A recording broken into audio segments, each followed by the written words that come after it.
Now, the country's education system is in need of an urgent overhaul. That's the conclusion of a report published this morning by the Royal Society of Edinburgh. It argues that radical reform is required to future-proof learning from the early years right the way through to colleges and universities. The Scottish Government says a major programme of reform is being undertaken which will strengthen the national education landscape to meet the needs of future generations. Well, let's hear from Janet Brown, who's the convener of the Royal Society of Edinburgh's Education Committee. Good morning to you, Janet. Thank you for joining us. Good morning. What's wrong with the current system?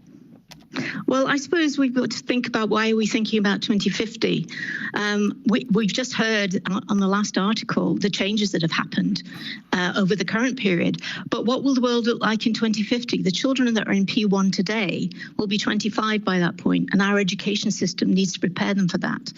And I think one of the things we need to do is to really take a long look, not just tinker at the edges, not just try and fix the things that we know are broken today, but actually think about what does education and skills need to look like throughout life by the time we get to 2050. And have you made any predictions about what you think the current P1s will need and how they should be educated?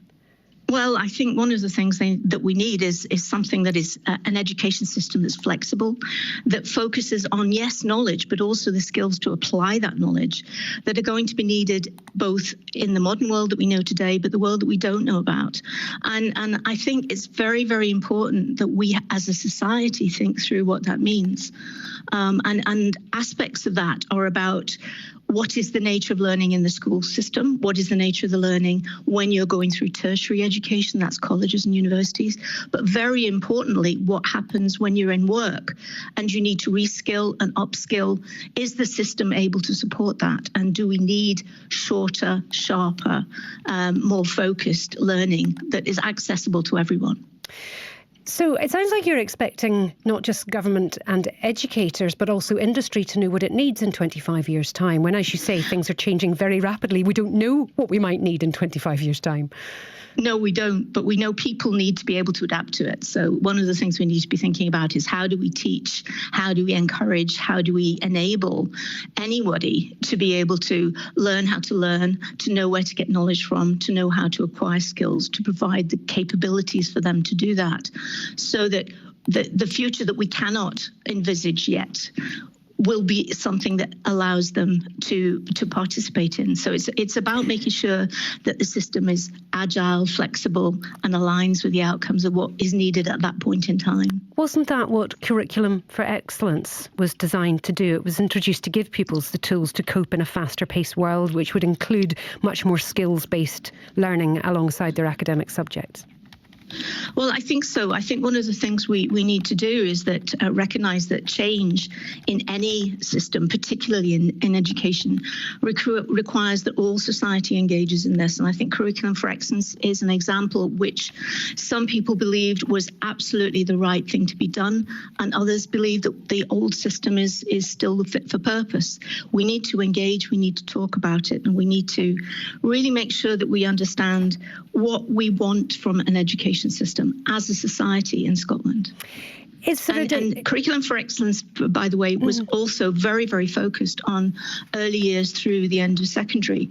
But we're talking here about colleges, universities and lifelong learning as well.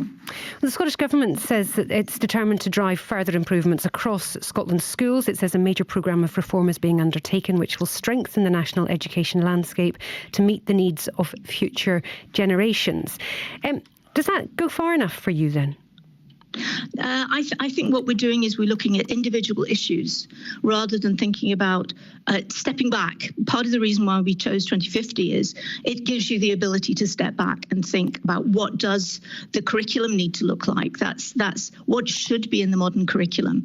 Do we need to be encouraging people to take different pathways? How do we align the measures that we undertake in the system with the outcomes that we want to achieve?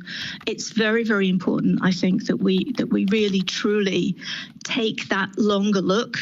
Yes, we can fix some of the things that we know aren't working well now, but if we only focus on those and we don't actually step back and think about how what should the education and skills system for everyone look like in the far future? I think we'll just keep fixing small things and never actually achieve the full picture. I just wonder if sometimes there's a resistance to change within education, be it in schools or in tertiary education, as you say, and that resistance maybe means that these changes will take too long, that AI is overtaking everything, and we might not need many of these things in the future.